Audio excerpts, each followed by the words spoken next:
Atin pong tuloy ang lesson tungkol sa marriage, divorce, and remarriage, which is uh, very hard to accept sometimes, lalo na kung doon tayo ang kasalanan natin or ang ating problema ay nababangga ng scriptures. Ito ay talagang goes down to the deepest of our things that we need to know, because this is concerned the family. Kailangan pag-aralan natin at sana magamit din tayo. Kung wala naman tayong problema, praise God. Kung di tayo apektado ng mga bagay ng divorce, annulment, and remarriage, and we have a good marriage, purihin ang Panginoong Diyos. No? Magamit sana tayo para sa mga ibang kapatiran o na may mga sira ang marriage, o kahit na hindi pa saved, ay baka yan ang maging tulay para mapakinggan nila ang ebanghelyo. No? This is not the end in itself. Pagka po may alam tayo sa scriptures, ang tandaan po natin na ang pinaka-importanting mensahe sa lahat ay kaligtasan ng kaluluwa. Kahit tama ang marriage ng isang tao, mali naman ang kanyang kaligtasan, sa impyerno pa rin yan. No? So, wag nating gawing parang masaya ka na kasi nakinig sa'yo at naitama mo yung marriage life ng isang tao, pero hindi ka na nagtuloy dun sa kaligtasan niya. No? Kulang yun. Kailangan yun ang talagang focus mo. Pero pwedeng magamit yan sapagkat sabi nga, the law of the Lord is perfect. No?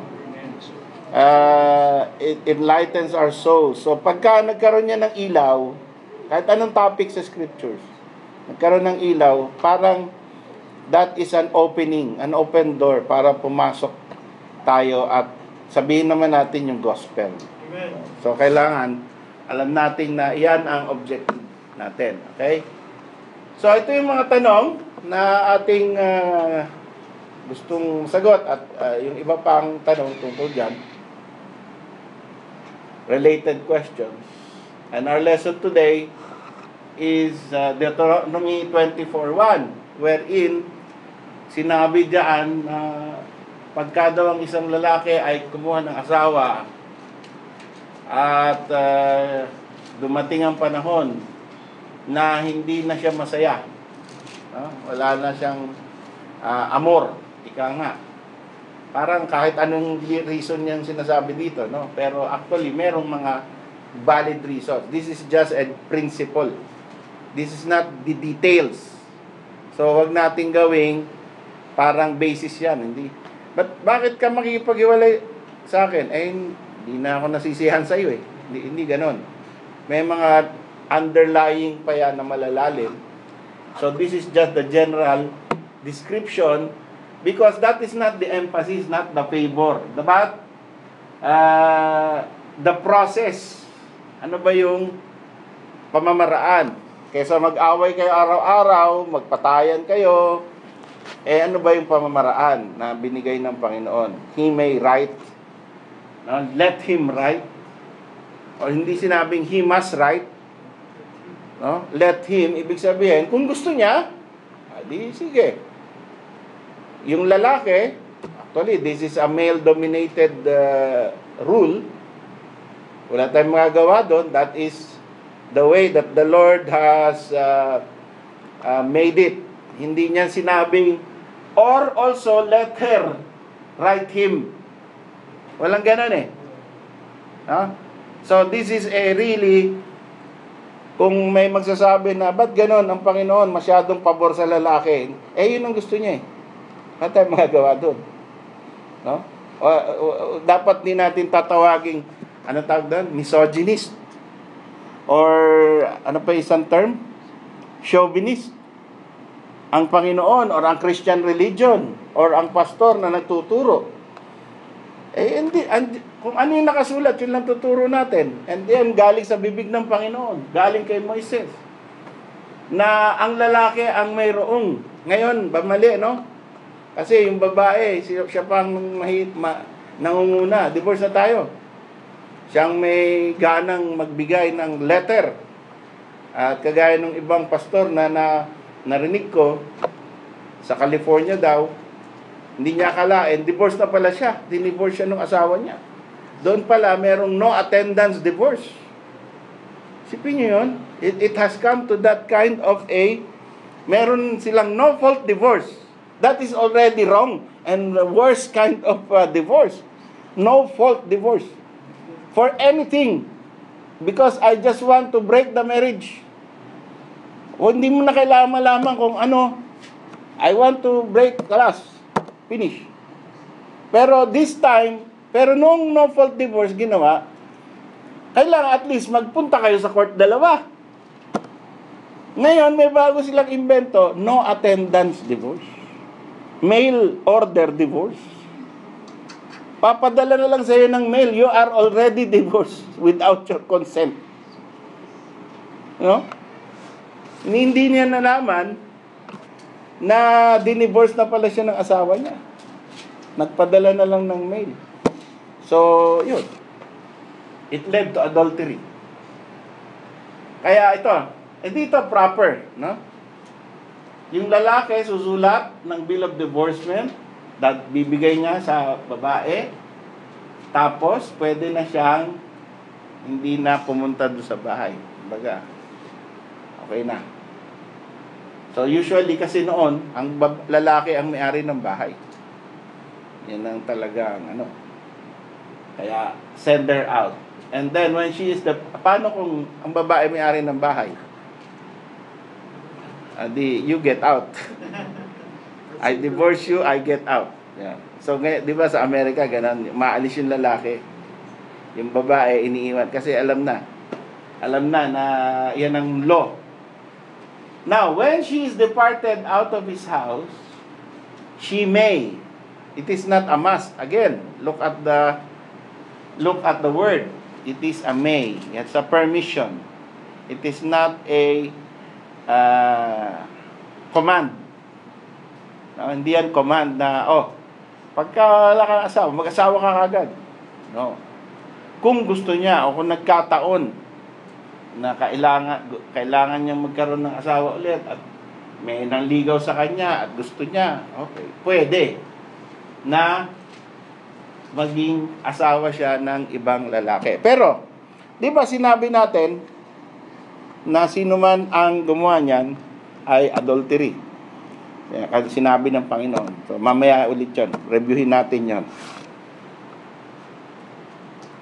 Ito yung ginagawang bill of divorcement. According to Maimonides, isang Jew, Maimonides, and ang date niya kung kailan siya nabuhay ay 1134. So, during the time, 1,000 years after Christ, ay may nabuhay na si Maimonides, intact pa rin.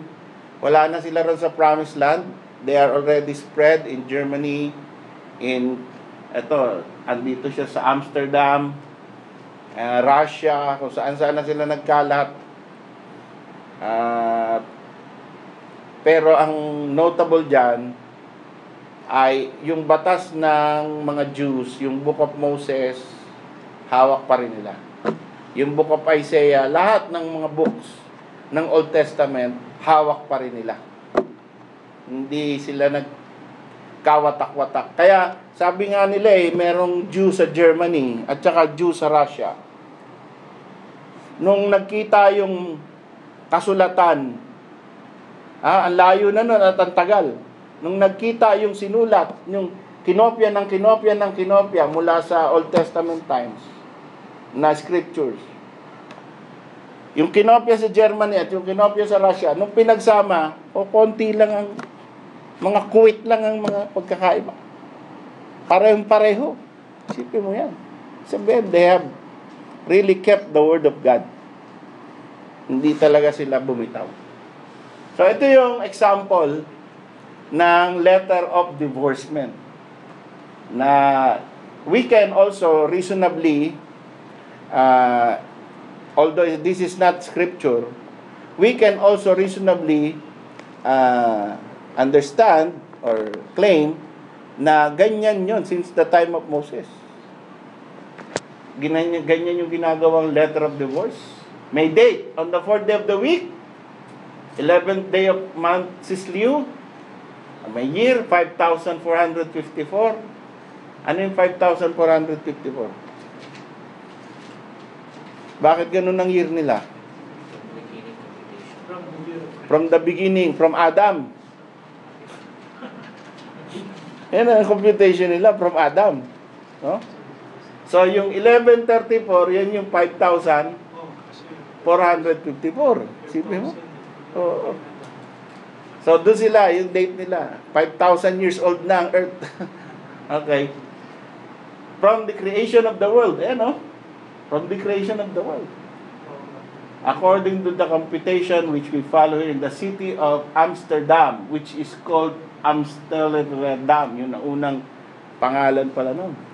Situated by the seas. Pati yung kung saan sila nakatira ay in-specify.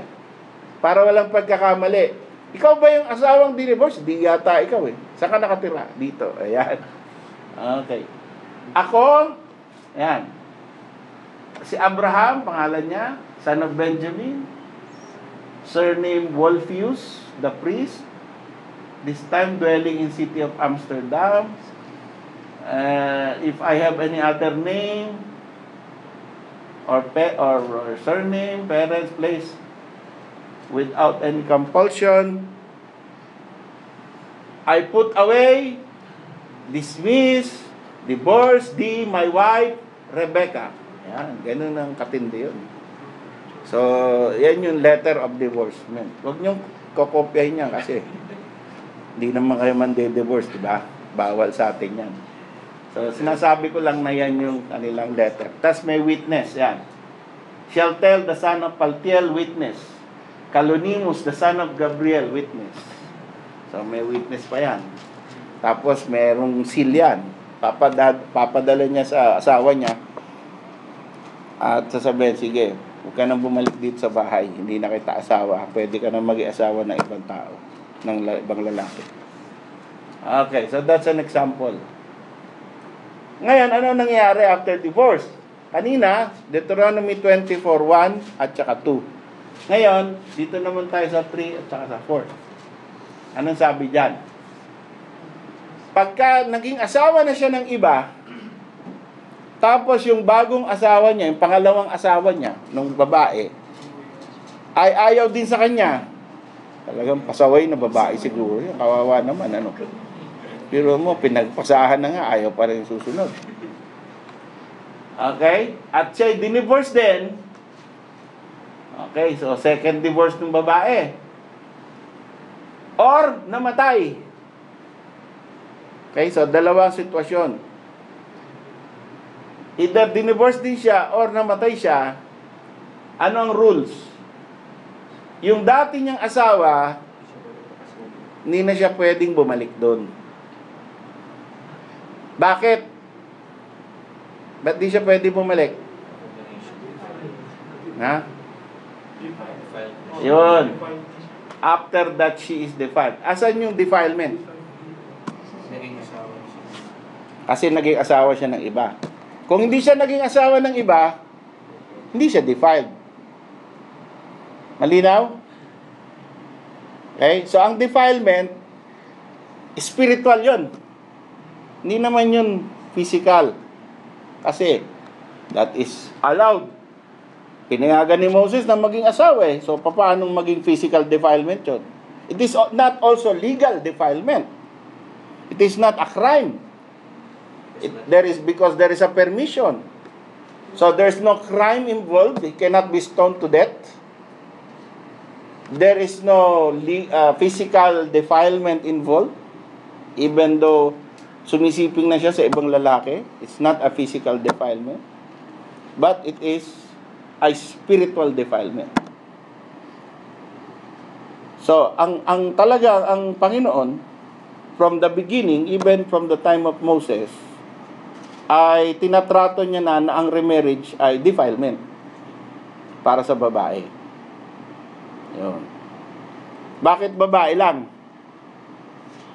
Kasi sa lalaki, wala namang nakalagay tayo na stoned to death, or prohibition, or nagalit ang Panginoon dahil nagkaroon ng dalawang asawa ang isang propeta o ang isang lalaki. Walang prohibition. Pero by design, isa lang. Okay? So iba yung design. Kaya tayo, because we are above the law, we live above the law, we live according to the design of God. Male and female for life. One man, one woman for life. That's the design. Pero, during the Old Testament, walang sinabing nagalit ang Panginoon sa kanya kasi dalawa asawa niya. Meron pa ngang concubine. Hindi pa rin nakalagay doon na, and the Lord was angry with Solomon because he had concubines. Wala. Ang isa pang pasasabi ko dyan, even in the New Testament, a bishop must be the husband of one wife. Ibig sabihin, among the congregation, there are people who have multiple wives. So, pag mamimili kayo ng pastor, ang pipiliin nyo lang, at magtatanong kayo, mag-i-interview kayo. Ilan ba asawa mo? Dalawa. Ay, di ka pwede pastor kahit magaling ka sa scripture. Dalawa asawa mo eh. Oh, ikaw, isa. Ayan, sige, pwedeng candidate yan. Isa lang. So, disqualified yung dalawa. Ibig sabihin, hindi sinasabi dun sa New Testament Church na, pag dalawa asawa, kailangan tanggalin yung isa. Meron ba ganon? Wala, no? Wala. I-divorce mo yung isa or tanggalin mo yung isa o kailangan isa lang, kasalanan pag dalawa. Wala nakalagay. So dalawa pala pwede?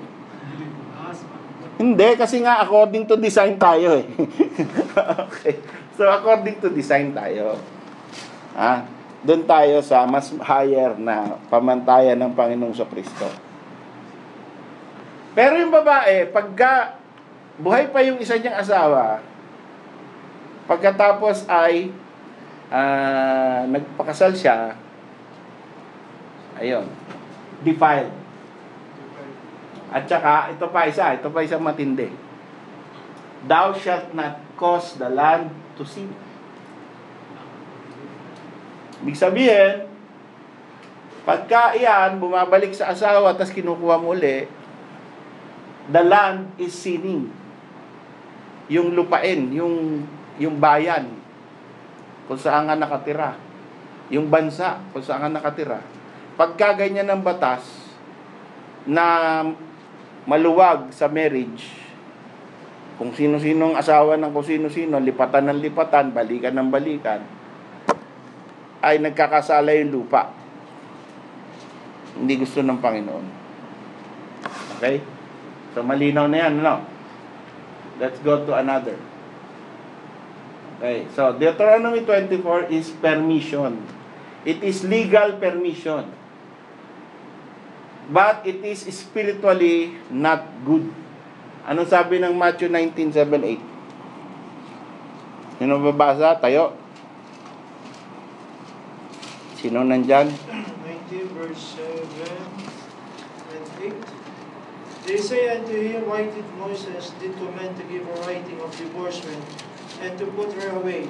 And he said unto them, Moses, because of the hardness of your hearts, suffered you to put away your wives, but from the beginning it was not so. Okay, so bakit natin sinasabing spiritually it is not good? Pero pinayagan ni Moses, pero, so it is law, God allowed it, but it is not good. Because if you divorce, It is a sign of a hardened heart. Yung paghihiwalay. Yung paghihiwalay lang, ha? Hindi pa yung remarriage. Mas matigas na puso yung remarriage. Pero yung paghihiwalay pa lang, yung divorce,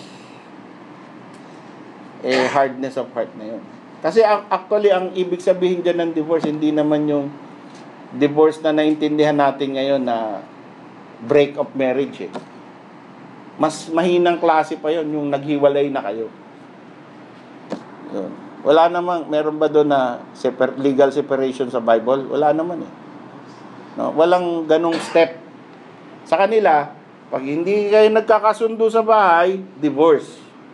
So, divorce in that sense includes annulment, legal separation, and yung naintindihan natin ngayon na divorce mismo, which is break up of marriage, the dissolution of marriage. Tatlong implication, pero iisang word lang ang ginamit sa Bible, divorce. So yung paghiwalay ng mag-asawa, yung paghahamunan na hiwalay na tayo, that is a sign of a hardened heart. Okay?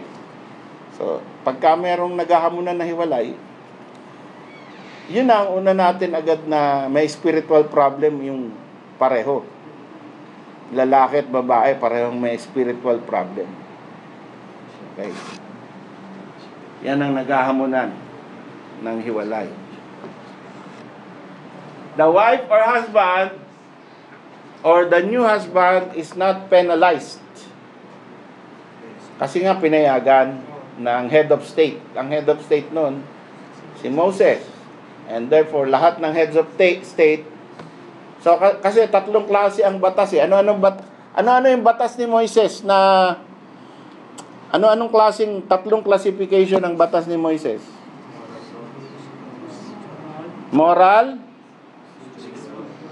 civil, tsaka ano pa? Ha? Levitical? Hindi. Yung ceremonial. Ceremonial. Ha? So, ano yung natanggal na? Ceremonial law. Nung dumating si Kristo, fulfilled na lahat yan. So, wala na ngayong ceremonial law. Yung legal or anong tawag natin doon? Civil law, nasa sa bansa kung gusto nila adapt o i-reject. Kagaya nung papatayin yung bakla, papatayin yung nagmumura sa nanay at tatay, bahala yung bansa. Kung gusto nila adapt yun o hindi, death penalty o walang death penalty, pag adultery, nasa sa bansa yun. Pero doon, sa bansang Israel, kailangan gawin nila yun. During that time na sila theocracy. Ngayon, hindi na sila theocracy, democracy na sila. Kaya, nasa sa kanila na rin kung i-implement nila yun. Usually, hindi. Hindi na nila ini-implement. So, pero yung moral law, eternal yun. Eternal yun. Hanggang sa future, eternity, in effect yun. Pero, we are living above nga eh. Pagkahuli ka na, hindi mo na pwedeng malabag yun eh. Pero hindi ibig sabihin, hindi na in effect yun. Kasi, forever and ever, nananatili yung kasalanan ng mga nasa impyerno. Pagka binaliwala mo na yung batas ng moral law, in the eternity future, wala nang kasalanan yung parang inabrogate mo na yung batas. So, ahon na lahat yung mga nasa impyerno. So, kaya sinasabi natin, eterna yun. Mga adulterers who died in their sin of adultery without the sacrifice of Christ appropriated in their soul remains adulterers forever and forever and forever without forgiveness. Because they have not been covered by the blood of Christ. Yun ang reason doon. Kaya eternal ang punishment. And then, the divorce is an act of man. It is not an act of God. Bakit? Sinabi ng Panginoon sa Mark 10:9, Whatsoever God hath joined together, let let not not man man part asunder. Oh. Sino ang nagjo-join? Ang Panginoon Diyos. Kailan na-break ang marriage? Kailan bine-break ng Panginoon ang marriage? Sa death. Kasi ang death, Diyos lang ang makakagawa niyan. So, before death, binreak yung marriage, tao nag-break niyan. Okay? Tao ang nag-break niyan. So, yan po ang intindi natin. Remarriage, therefore, defiles spiritually. Okay. So, ito yung ating verses na pag-aralan ng last time. Na kitang-kita natin that it is the truth. Yan. Whosoever shall marry her, that is divorce, commits adultery. So, pag may natagpuan ka, Brad, mga binata, huwag kayong magpapakasal sa divorce. Ha? Pagka kayo ay nakakita na ng divorce na, tatanungin nyo. Ha? Pagka, hindi basta nakakita kang maganda at bata pa lalo na Amerikana, yun, ako, divorce. Baka na-divorce na yun. Or Russian, or Chinese, no? Sabihin, I like you, Filipino. Arabiana, yan, mga Arabiana, nako. Usually, second wife na yan. No, na-divorce na yan. So, meron tayong prohibition, ha? Sino man ang nagpakasal doon sa na-divorce na, ay adultery yan. Kaya, bago kayo manligaw, mas maganda yung naliligaw yung kababata mo sa church. No? Alam na alam mo talaga. Simula nung siya'y young lady palaang, alam na alam mo. So, konting wag ligaw agad, wag I love you agad. Yes. Ha? Konting interview. Sabi mo, kamusta? Sino ang papa mo? Saan kayo? Ilan ang kuya mo? Ha? Sundalo? So, whosoever marrieth her, okay, whosoever shall put away his wife and marry another commits adultery. Okay, so, pinalayas mo yung asawa mo, tapos nag-asawa ka uli, adultery yun. Okay? Whosoever put away, okay. So then, if while husband, alam na natin yan. Ha? So, next lesson. Kailan na mali? Ano ba yung void? Ang ibig sabihin ng void, walang visa, unlawful, ay hindi ayon sa batas, invalid, ha?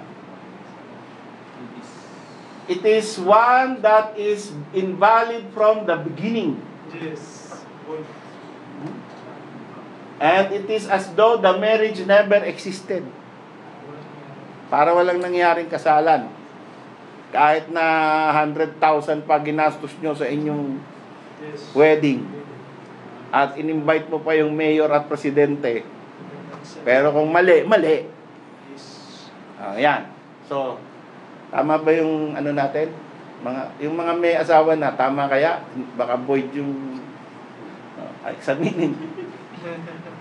At it requires no formality to terminate. Hindi ka na kailangan magdemanda pa. No, sabihin mo, naku, mali pala eh. Oh. Alam niyo yung kagaya ng itong problema ngayon eh. Ito yung problema ngayon. Meron ako nabasang article kanina na meron palang movement ngayon na yung mga test tube baby, nagkakaroon sila ng parang organization.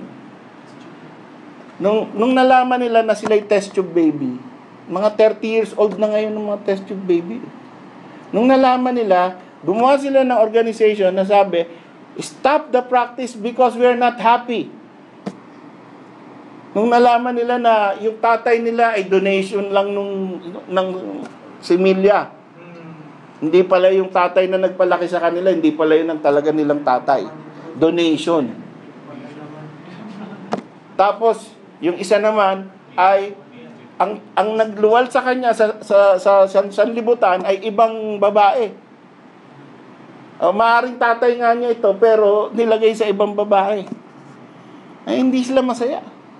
Ngayon, may nadiskubre yung isang tatay nung pinabuksan niya yung records, ay 200 na pala yung beses na gamit yung kanyang binhi.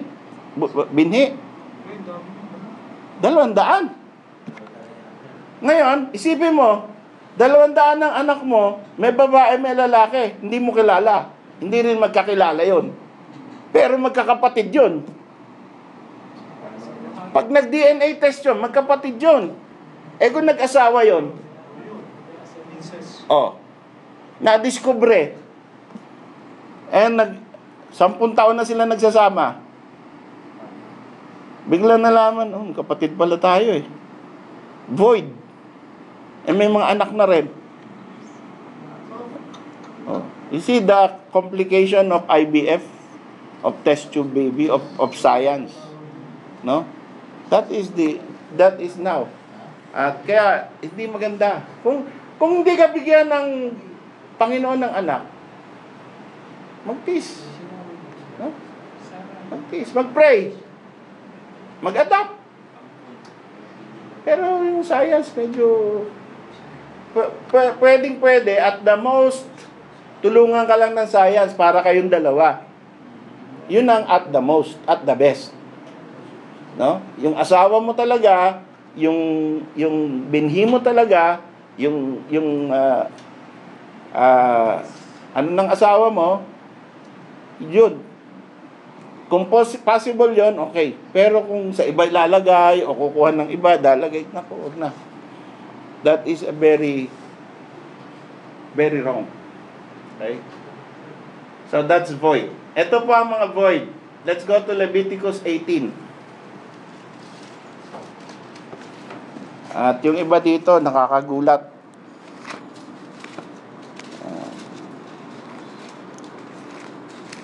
Leviticus 18.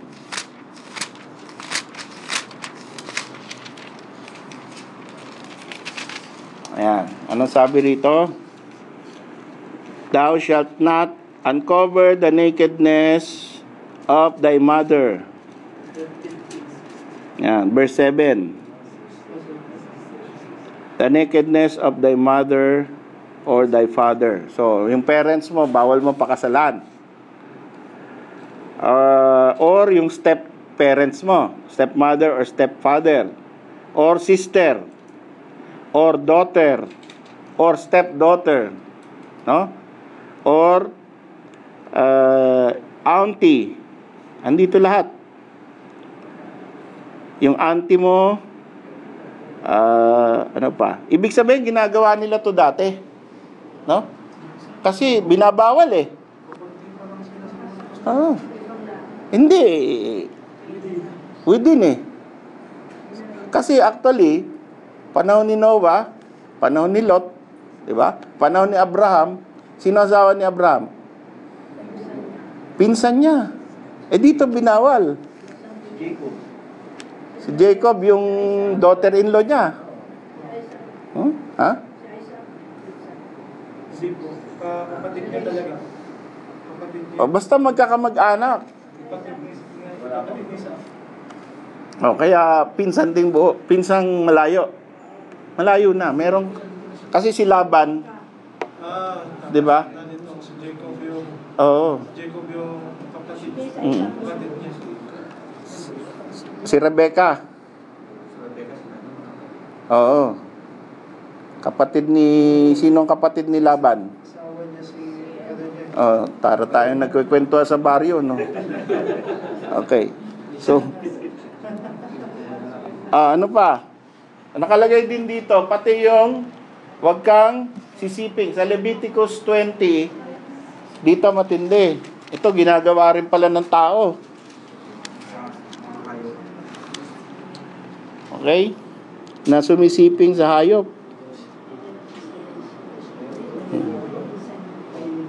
Sa 10. Man lieth with his father's wife, uncovered, both of them shall surely be put to death. If a man lie with daughter-in-law, surely be put to death. If a man lie with mankind, yung parehong lalaki, or parehong babae, surely be put to death. And if a man take wife and her mother, dalawa asawa niya, yung magnanay, abomination din yon. And if a man lie with the beast, shall surely be put to death. Yun. Pati yung walang kinalaman na beast, papatayin. Oh. So, yan ang, kasi bakit? Kasi di ba may mga nanganganak ngayon na beast na hugis tao. Kaya pati yun papatayin. Kasi yung lalaki ay bubuntisin yung beast. So, pag nanganak yung beast, so bago pa magkaroon na mabuntis yun, papatay na. Yun ang ano. So, yan ang mga karumal-dumal na ginagawa ng mga tao. And, kagaya ngayon, meron ngayong married, I want to marry myself. No? Meron ganun kalokohan. Wala sa Bible yun. Hindi binawal. Pero hindi rin sinabi na. Ngayon lang kasi yan eh. Sipin mo, marry yourself. No? So, walang nakalagay na, thou shalt not marry thyself. Kasi, bago invento ng tao. Isa pa is Deuteronomy 27. So, all of this, ito yung mga void marriage. At next lesson natin, titingnan natin yung void ayon sa batas ng Pilipinas. Okay? Kasi may mga dinagdag ang batas natin. Kagaya ng 18 years old.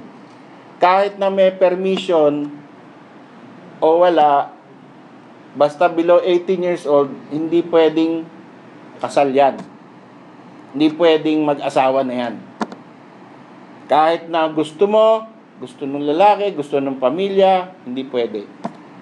So, pag tinuloy nyo, hindi totoong kasal yun.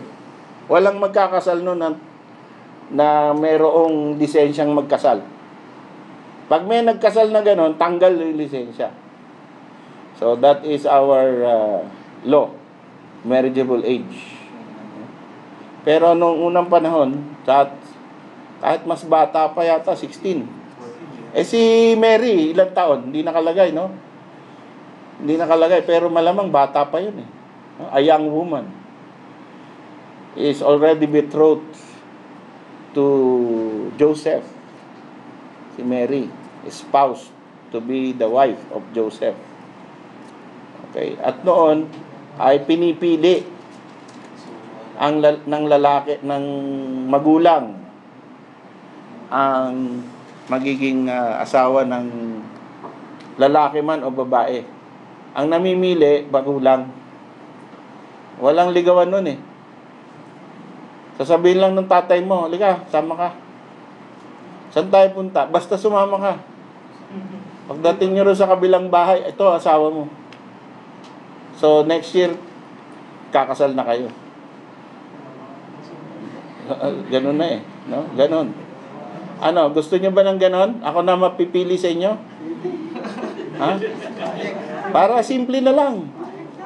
Sasabihin ko rin sa mga ladies din. Diretso na sa akin kasi. Oo.